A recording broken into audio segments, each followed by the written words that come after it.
आइए जानते हैं कि सीबीआई ने संजय रॉय से क्या क्या पूछा। लेकिन आगे बढ़ने से पहले आप सभी के लाइक और कमेंट के लिए शुक्रिया। इस वीडियो के लिए एम करते हैं 10,000 लाइक्स।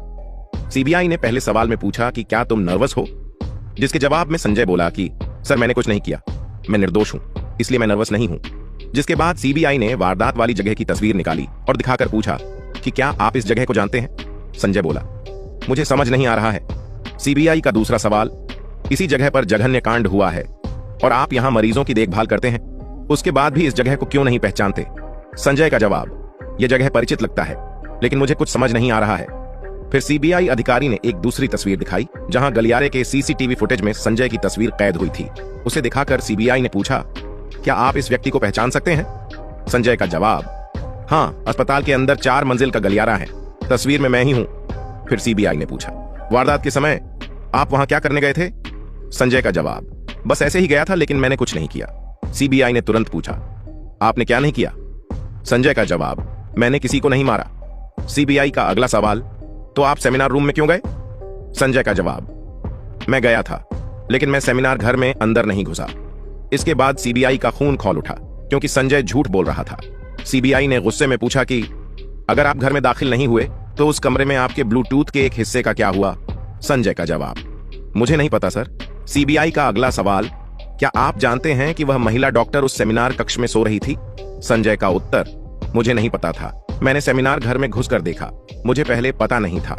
सीबीआई का अगला सवाल, आपने तो अभी कहा था कि आपने घर में प्रवेश नहीं किया, तुमने तो कहा था कि घर में कोई नहीं है। संजय का जवाब, नहीं, कमरे में रोशनी बहुत धीमी थी, पहले तो यह खाली खाली लग रहा था, तभी मैंने देखा कि कोई लकड़ी के तख्त पर लेटी हुई है।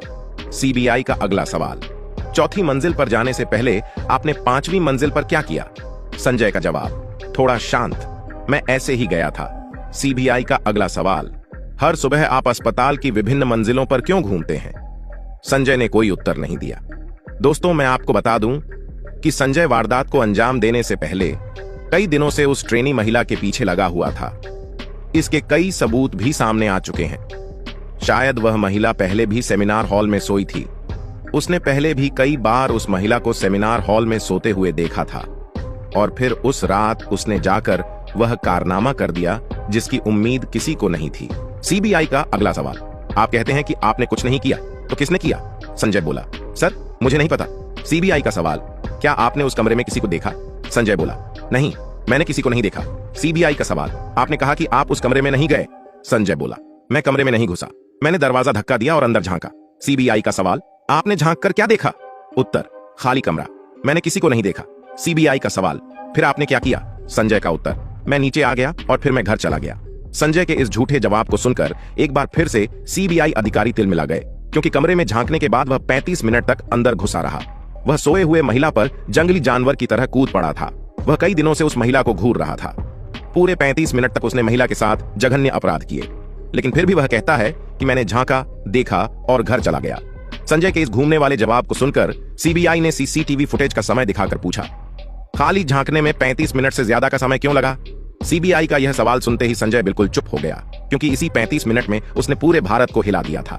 लेकिन इसके बाद सीबीआई ने संजय से सबसे खतरनाक सवाल पूछ दिया। सीबीआई ने एक और तस्वीर दिखाकर पूछा कि बताइए कि आपकी बाईं जांघ के पीछे पीठ पर और बाएं हाथ पर यह खरोंच कैसे आई है। इसके जवाब में संजय बोला, सर मुझे याद नहीं है। फिर सीबीआई ने पूछा कि डॉक्टरों का कहना है कि पीड़ित महिला के शरीर पर भी खरोंच के निशान हैं।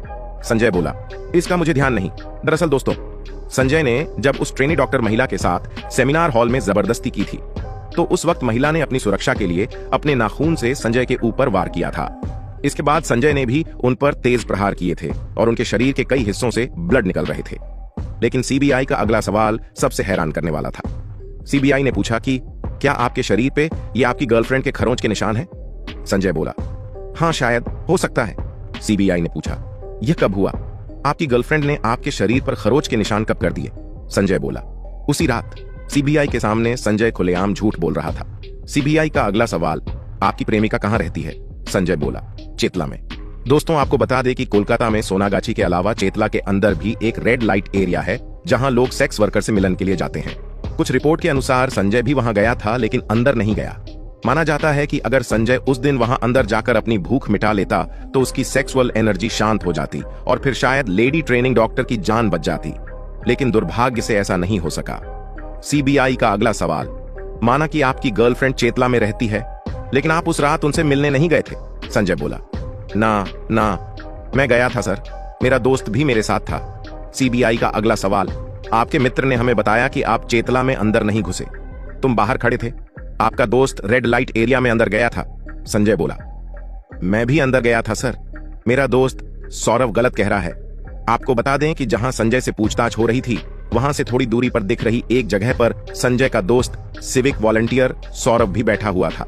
संजय रॉय के साथ ही सिविक वॉलंटियर सौरभ ने पूछताछ में दावा किया कि चेतला के कोठे से निकलने के बाद उस रात संजय रॉय का मूड बहुत खराब था। संजय रॉय सेक्स वर्कर के पास नहीं गया था, वह बाहर खड़ा था।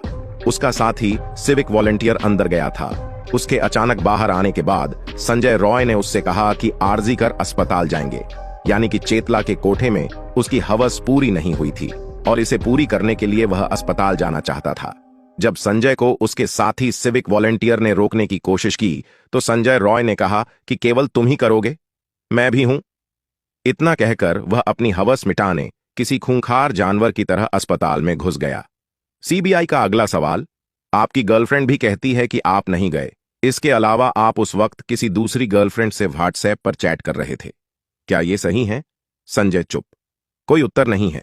इसके अलावा भी सीबीआई ने कुछ और हल्के फुल्के सवाल किए थे, उसे भी जान लेते हैं। सीबीआई का सवाल, 8 अगस्त को क्या आप आरजी कर हॉस्पिटल गए थे? आरोपी संजय बोला, हाँ। सीबीआई का प्रश्न, आप कब गए? संजय बोला, मैं सुबह गया था। सीबीआई का सवाल, आप अस्पताल क्यों गए? संजय का जवाब, मेरे दोस्त के एक रिश्तेदार का एडमिशन था। सीबीआई का सवाल, अस्पताल में आप कितने समय तक रुके? संजय का जवाब, मैं दोपहर को बाहर आ गया था। सीबीआई का अगला सवाल, क्या आप उसके बाद दोबारा गए? संजय थोड़ी देर चुप रहा। अगला सवाल, आप क्या सोचते हैं, कहिए, क्या आप दोबारा अस्पताल गए थे? जवाब, हाँ, मैं गया था। सीबीआई ने पूछा, दोबारा आप कब गए? संजय बोला कि अस्पताल में दोबारा शाम को गया था। सीबीआई ने पूछा, ठीक ठीक बताओ, आप शाम को कब गए थे?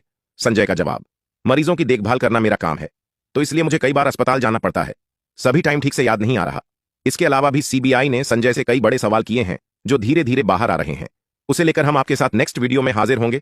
सीबीआई आरोपी संजय रॉय से पॉलीग्राफ टेस्ट में और भी सवाल पूछ रही है। इस टेस्ट में 3 तरह के सवाल होते हैं, relevant, irrelevant and control questions. Chetla के कोठे से संजय डायरेक्ट अस्पताल क्यों गया, इसे लेकर सीबीआई काफी कुछ जानना चाहती थी। सीबीआई के अधिकारी यही जानना चाहते हैं कि संजय रॉय आखिर क्यों आरजी कर अस्पताल लौटा। क्या इसके पीछे किसी की साजिश थी? क्या उसने पहले से प्लानिंग बना रखी थी और वह अपने प्लानिंग को अंजाम देने के लिए आरजी कर अस्पताल लौटा था? सीबीआई इससे पहले संजय रॉय को आरजी कर अस्पताल भी ले गई थी और पूरी वारदात को रिक्रिएट किया था। अब पूछताछ के आधार पर सीबीआई दूसरे राज जानने की कोशिश कर रही है। अब आइए जानते हैं पूर्व प्रिंसिपल संदीप घोष पूछे गए वो 25 सवाल, जिसे सुनकर खुद प्रिंसिपल कांपने लगे थे। पहला सवाल, क्या आपका नाम संदीप है? ORR अपना मोबाइल नंबर बताए, कितने फोन रखते हैं वो भी बताए। दूसरा सवाल, क्या आपका जन्म कोलकाता में हुआ है? तीसरा सवाल, क्या वारदात वाले दिन आप हॉस्पिटल में थे?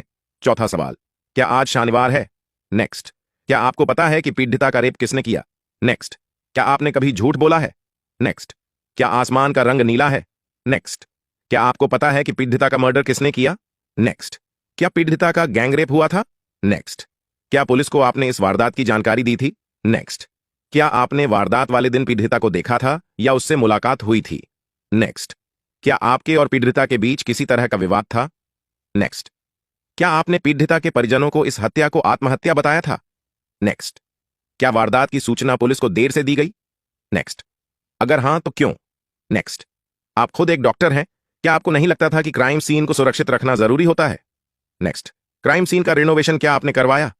नेक्स्ट, क्यों करवाया, क्या किसी ने आपको ऐसा करने के लिए कहा था? नेक्स्ट, परिवार को जो जानकारी दी क्या वो किसी के कहने पर दी गई थी? नेक्स्ट, सबूतों के साथ छेड़छाड़ एक अपराध है, इसकी जानकारी है आपको? नेक्स्ट, क्राइम सीन को आपने जांच पूरी होने तक सुरक्षित क्यों नहीं रखा? नेक्स्ट, वारदात के बाद आपने तुरंत अपना इस्तीफा क्यों दे दिया, इतनी जल्दी किस बात की थी?